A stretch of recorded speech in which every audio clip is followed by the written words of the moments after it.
Je suis Guillaume IV, roi de Grande-Bretagne et d'Irlande de 1830 à 1837, également connu sous le nom de « roi marin » en raison de mon service dans la Royal Navy avant de monter sur le trône. Mon règne, bien que court, fut une période de transition politique et sociale, marquant l'approche de l'ère victorienne et le début des réformes qui allaient façonner le Royaume-Uni moderne.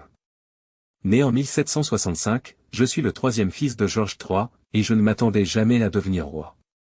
Pendant ma jeunesse, j'ai suivi une carrière navale, m'engageant dans la Royal Navy à l'âge de 13 ans. Mes années de service m'ont profondément influencé, et j'ai acquis une réputation de franc-parler, de simplicité, et d'attachement à la vie militaire. J'ai servi lors de la guerre d'indépendance américaine, ainsi que dans diverses missions autour du globe. En raison de mon expérience militaire, j'ai toujours été perçu comme un monarque proche du peuple, loin du faste de la cour royale. Ma vie privée fut tumultueuse avant de devenir roi. J'ai vécu de manière notoire avec l'actrice Dorothea Jordan pendant plus de 20 ans, avec qui j'ai eu 10 enfants illégitimes. Nous ne nous sommes jamais mariés, mais j'ai pris soin de nos enfants, leur offrant des titres et des positions. En 1818, à l'âge de 53 ans, je me suis finalement marié avec la princesse Adélaïde de Saxe-Meiningen, bien que notre union n'ait pas produit d'héritier légitime. Je devins roi à 64 ans, après la mort de mon frère aîné, George IV, qui n'avait pas d'héritier direct. Mon règne fut marqué par des bouleversements politiques. Dès mon accession au trône, le pays était en pleine agitation, notamment autour des réformes parlementaires que beaucoup de Britanniques réclamaient depuis des années. L'un des événements les plus importants de mon règne fut l'adoption de la réforme électorale de 1832, qui élargit le droit de vote et redéfinit la représentation parlementaire. Bien que j'ai initialement hésité à soutenir ces réformes, je finis par les accepter, car j'avais conscience que la stabilité du royaume en dépendait.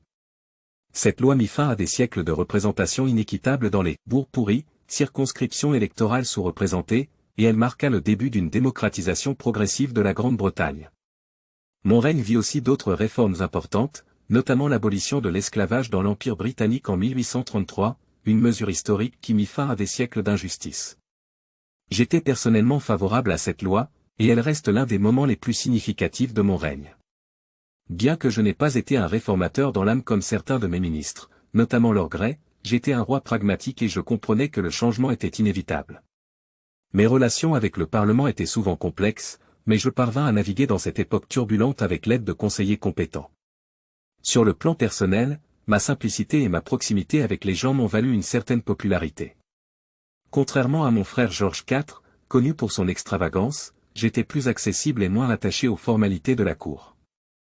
Je préférais la vie simple, et bien que mon règne ait été relativement court, j'ai contribué à rétablir une certaine image de respectabilité et de sobriété à la monarchie britannique. Je mourus en 1837 sans héritier légitime, et c'est ma nièce, la reine Victoria, qui me succéda. Son règne allait ouvrir une ère totalement nouvelle pour le Royaume-Uni. Malgré la brièveté de mon règne, je suis fier d'avoir supervisé des changements politiques majeurs qui allaient transformer le pays pour les décennies à venir.